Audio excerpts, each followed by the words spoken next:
ওযুই ঠিক মতো করতে চায় না, ঠিক না বা ঠিক? এক এলাকায় গিয়ে দেখে যে ইমাম খেতাবিত্তা থেকে আযান দিচ্ছে। আমি এক হিন্দু হেডমাস্টারকে জিজ্ঞেস করলাম, স্যার আপনারা কি পূজা করেন? কয় বাবা আপনারা 5 বার নামাজ পড়েন, আমরা 5 বার পূজা করি। তো কাকে করেন? কয় আপনারা যে আল্লাহরে করেন আমরাও আল্লাহরে করি।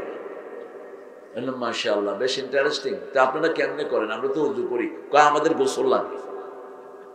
যাক, আল্লাহ তো বাঁচাইলো আমাদের।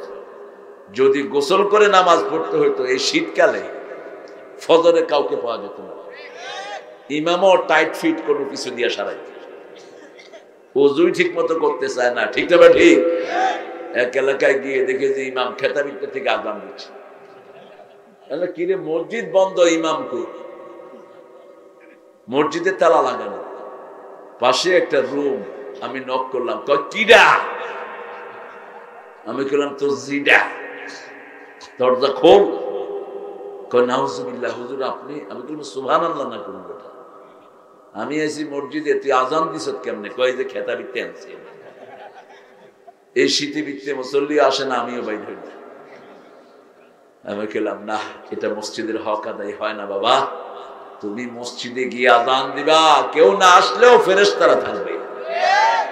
রাসূল বলেছেন সাল্লাল্লাহু, একা একা কেউ যদি আযান একামত দিয়ে নামাজ পড়ে, পূর্ব পশ্চিমে যত ফেরেশতা আসবে এত ফেরেশতা তার পিছনে দাঁড়িয়ে যায়। আপনি যখন একা থাকবেন, আযান দিবেন, একামত দিবেন, পূর্ব পশ্চিমে এত লম্বা লাইন, আপনার পিছনে ফেরেশতা দাঁড়িয়ে যাবে। আপনি যেমন তাসবিহ করেন, ফেরেশতাও তাসবিহ করবে। একজন সাহাবী কাঠ কাটতে গিয়েছেন পাহাড়ি এলাকায়, সেখানে তিনি আযান দিলেন, একামত দিলেন, নামাজ আদায় করলেন।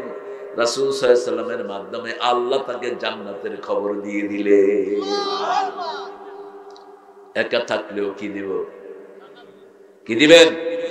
আযান দিবেন। যেখানেই থাকেন, বাসে থাকেন, ট্রেনে থাকেন, প্লেনে থাকেন, wherever you are, just do the azan. আযান দেন, আল্লাহু আকবার, আল্লাহু আকবার। দেখবেন বিপদ কাটিয়ে দিবেন কে? কাটিয়ে দিবেন।